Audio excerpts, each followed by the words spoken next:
வணக்கம். 15 புதுமை பரிசில் பரீட்சை 2024 30வது வினாவுக்கு விடை காணும் இலக்கு வழி விளக்கம் வழங்குகின்றேன்.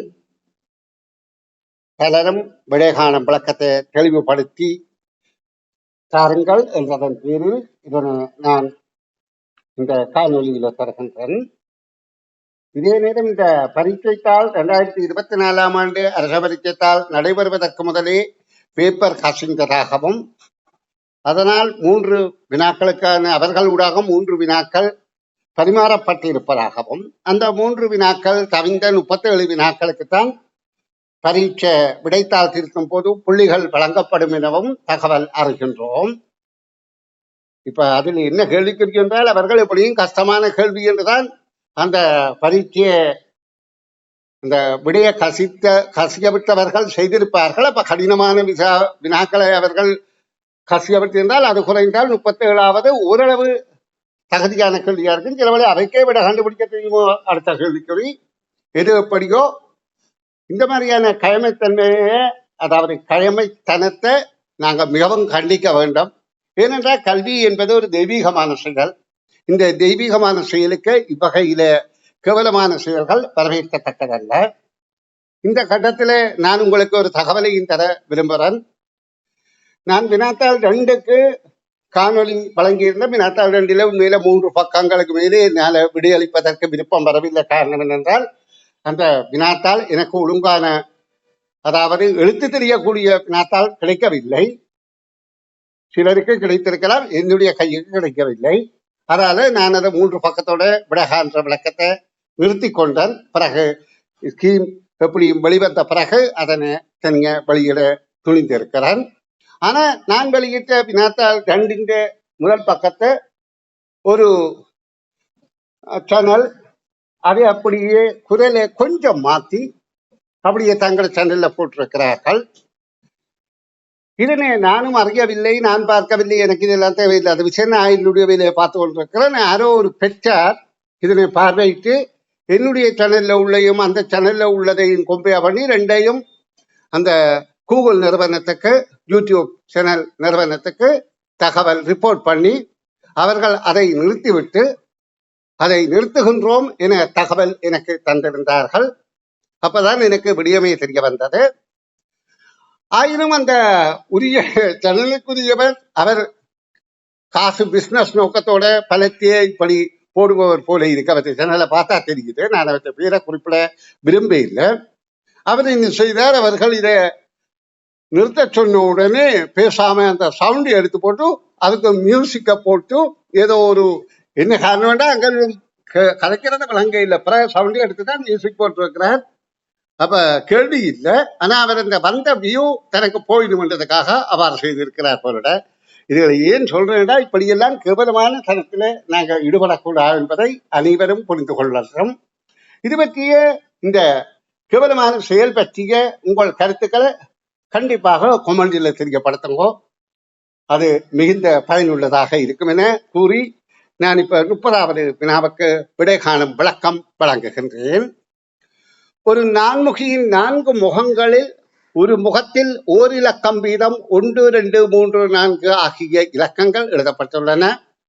இவ்வாறு இலக்கங்கள் எழுதப்பட்டுள்ள இரு நான்முகிகளை ஒரு மேசை மீது வைக்கும் போது மேசையுடன் தொடுகையுறாத முகங்களில் உள்ள இலக்கங்களின் கூட்டுத்தொகை 15 ஆகும். மேசையுடன் தொடுகையுறும் இரு முகங்களில் உள்ள இலக்கங்களின் கூட்டுத்தொகை யாது என்று கேட்கப்படுகின்றது. இப்ப இத முதல் இந்த வினாவுக்கு விடையளிக்க நீங்க துணிகிறதுக்கு முதல்ல எளிய கேத்திர கணித வடிவங்களை பற்றிய கருத்து உங்களுக்கு நன்றாக புரிந்திருக்க வேண்டும் என்பதை துணிந்து கொள்ளுங்கள்.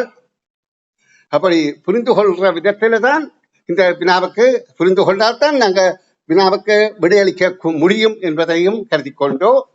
இப்பொழுது நான் இந்த நான்முகி என்றால் எப்படி இருக்கும் என்றால் 4 முக்கோண முகங்களை கொண்டது. அதை எவ்வாறு கீறுவது என்பது உங்களுக்கு கீழ்காட்டுறேன்.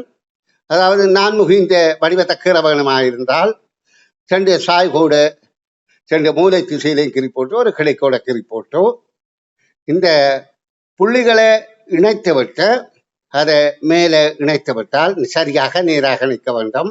இப்படியாக இருந்தால் இது ஒரு நான்முகி ஆகும். இப்ப இந்த நான்முகி ஆக்கின அட்டைக்கிழமை 2 நான்முகி என்று சொல்லப்பட்டிருக்கு. நான் ஒன்றில் விளக்கம் தந்திருக்கு, பிறகு 2ஐயும் கிரிக்காற்றன். இப்ப இந்த நான்முகியாக்கிய அட்டைக்கிலம் கீறுவதாக இருந்தால் நடுக்கோடுகளை இணைத்து விட்டால் நான்முகியாக்கிய அட்டைக்கிலம் வரும். அப்ப இப்ப நான்முகி தெரிந்துவிட்டது, நான்முகியாக்கிற அட்டைக்கிலம் தெரிந்துவிட்டது. இப்ப என்ன சொல்லப்படுகின்ற 4 முகங்களையும் 1 2 3 4 5 என்ற இலக்கங்கள் எழுதப்பட்டிருக்கின்றதா? அப்போ 1 2 3 4 வரையில, அப்போ 1 2 3 4 வரையில் என்றால் 4வது முக்கோணம் 10, அதாவது 1 2 சாரி 1 2 3 எல்லாத்தையும் கூட்டினால் 10 வரும். 4 வரையில 1 2 3 4 என்கின்ற எண்களை கூட்டுகின்ற போது 10 என்ற எண் வருகின்றத நாங்கள் நான் இதை எழுத்து அழிகிற மாதிரி விட்டுதான். சரி, கவனிங்க. 1 சக 2 சக 3 சக 4 என்றால் 10 வரும். சாரி 10 வரும். அப்ப 2 தாயக்கட்டையிலையும் இப்படி வருகின்ற போது 20 வரும். ஆனா இங்க 15 தெரிகின்றபடியால் தெரியாத எண் 20ல் 15 கழித்தால் 5. இன்னும் நான் இதற்கான விளக்கம் உங்களுக்கு தர வேண்டிய கடப்பாட்டில் இருக்கிறேன், தெளிவுபடுத்துறேன், கவனிங்கோ. இப்ப நான் இதுல 2 அதாவது நான்முகிகளை கையால கடார கேறுகின்றேன். இப்படியாக இருக்கின்றத, இப்படியாக 2 இருக்கின்ற போதோ இது இந்த 2 பக்கங்கள் நிலத்தோட தொடுகையிட்டிருக்கு. இது நிலத்தோட தொடுகையிட்ட பகுதி என கருதுவோம். மற்றதில் இருப்பதுதான் 15 என்று சொல்லப்படுகின்றது. அப்ப இதை ஆக்கின 2 அட்டக்கிலத்தையும் இப்படியாக காட்டுகிறேன். இப்படியான 2 அட்டக்கிலம். இதுல இந்த நடுவில உள்ள மேசையில தொடுகின்ற பகுதியில உள்ள கூட்டுத்தொகை 5 ஆக வேண்டும் என்றால் 1ல் 3 இருக்கட்டும், அடுத்ததுல 2 இருக்கட்டும். இதுல இந்த இலக்கங்களை அந்த சதுரமுகியில கீழ்றேன், பார்ப்போம். இதுல கீழ்னால் 1 2 4 என்பதும், இதுல 1 2 போட்டாச்சு, அப்ப 3 4 எனவும் எழுதப்பட்டிருக்கும். இப்ப இந்த சிவப்பு நிறத்துல உள்ளது மேசையில தொடுகை உருகின்றது என்றால், தொடுகை உறாததுல இதுல அதாவது 7 வருகின்றது, இதுல 8 வருகின்றது.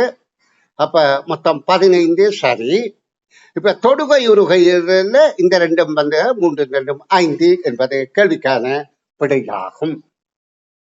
அப்ப இந்த நுண்ணறிவு பரீட்சையை செய்யணும் என்றால் பிள்ளை நல்ல பூரண அறிவை பெறணும். காரணம் என்னன்னு சொன்னா, திறமையான பிள்ளையிலே அதிதிறமையான பிள்ளையை தெரிவு செய்கிற பரீட்சை.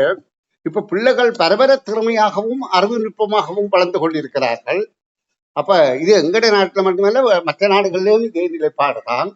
அப்ப நாங்கள் தான் எங்கட பிள்ளைகளை காலையில வைக்கிற வகுப்புகளுக்கு நித்திரையாளி ஒழுப்பி அதை பழக்கி பிள்ளைகளை வகுப்புல பங்கு பெற்ற செய்ய வேண்டி இருக்கின்றது.